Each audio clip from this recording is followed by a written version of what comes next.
A recently retired Columbus police sergeant wants his name redacted from a controversial book that's been written by a current police lieutenant. The book claims the Columbus Division of Police has perpetuated a corrupt and racist culture, identifying other officers, including top brass.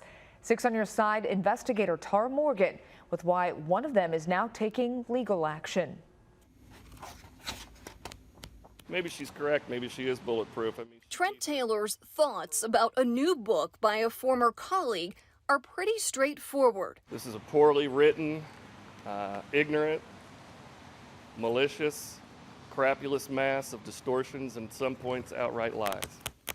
201 pages. About halfway through is Taylor's name and his Facebook post investigated in 2016 by Columbus Police Internal Affairs and ruled unfounded.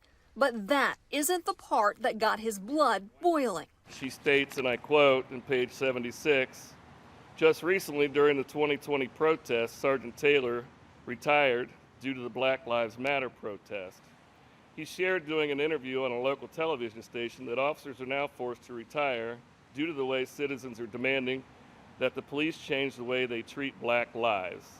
This calls into question this officer's entire career and how deeply rooted his hatred for black people is."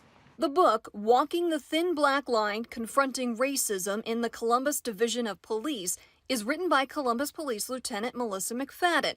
She is still on the job, and in the book's introduction, she calls herself bulletproof, writing she can speak without the threat of losing her pension. But is she bulletproof?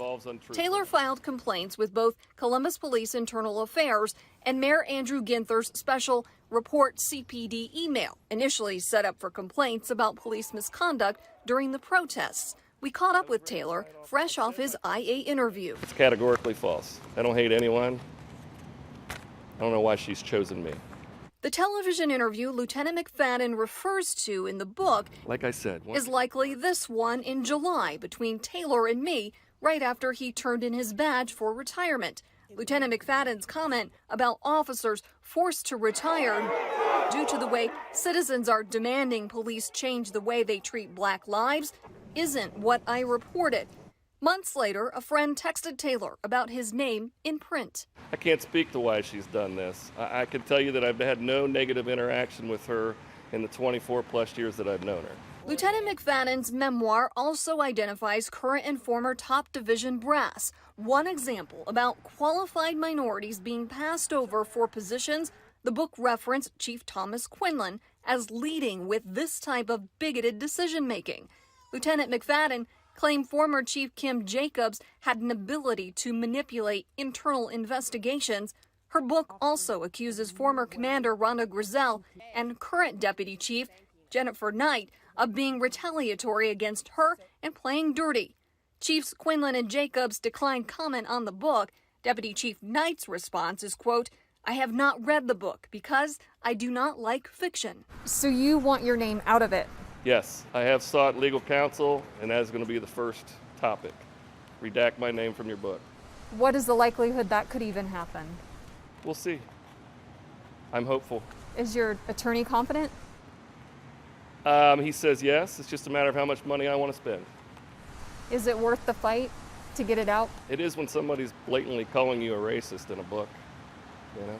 ABC 6 recently asked Lieutenant McFadden if she would remove any names. Not at all. I might add a couple more if I had an option. Taylor's complaint is one of 2 filed with Internal Affairs. McFadden is accused of publishing false statements while representing the division and violating a directive that says employees can't publicly criticize or ridicule the division, its policies, or other personnel by speech, writing, or other expression. The second complaint to IA by a sergeant alleges administrative misconduct. And the irony with that is the city of Columbus spent $500,000 to go on a fishing witch hunt to try to find an officer that did some things that were inappropriate in the recent protest. They found one. They then went out and they spent $50,000 to investigate Deputy Chief Ken Keebler, a white male, for recent social media posts. However, here we are with Lieutenant McFadden, who's able to write a book. They're not even going to bother looking into her. The city hired Baker Hostetler this summer to investigate Deputy Chief Ken Keebler and his personal Twitter account. So that poses the question, should an independent investigation be launched against Lieutenant McFadden? We went straight to the top. Lieutenant McFadden's book, have you read it? I have not. Do you plan to read it? There are lots of things I'm reading right now. That's not one of them. Did she contact anyone at your office for approval to write this book? I'm not aware of that. But what about an independent review? I think potentially, I think the issue with Deputy Chief Keebler is about rank. I mean, the person that heads up the Internal Affairs Bureau is a sergeant, so to have a sergeant investigating a deputy chief might be complicated. And so the complaints were registered with the Division of Police.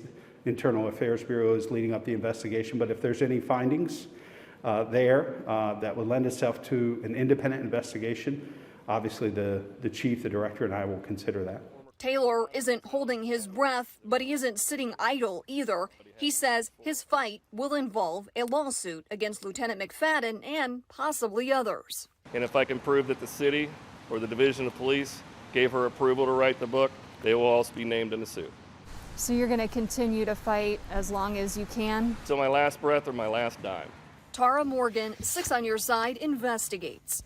Lieutenant McFadden recently told us she has lawyers on retainer if any officer named in the book chooses to sue her. Lieutenant McFadden has a federal discrimination lawsuit pending against the city of Columbus.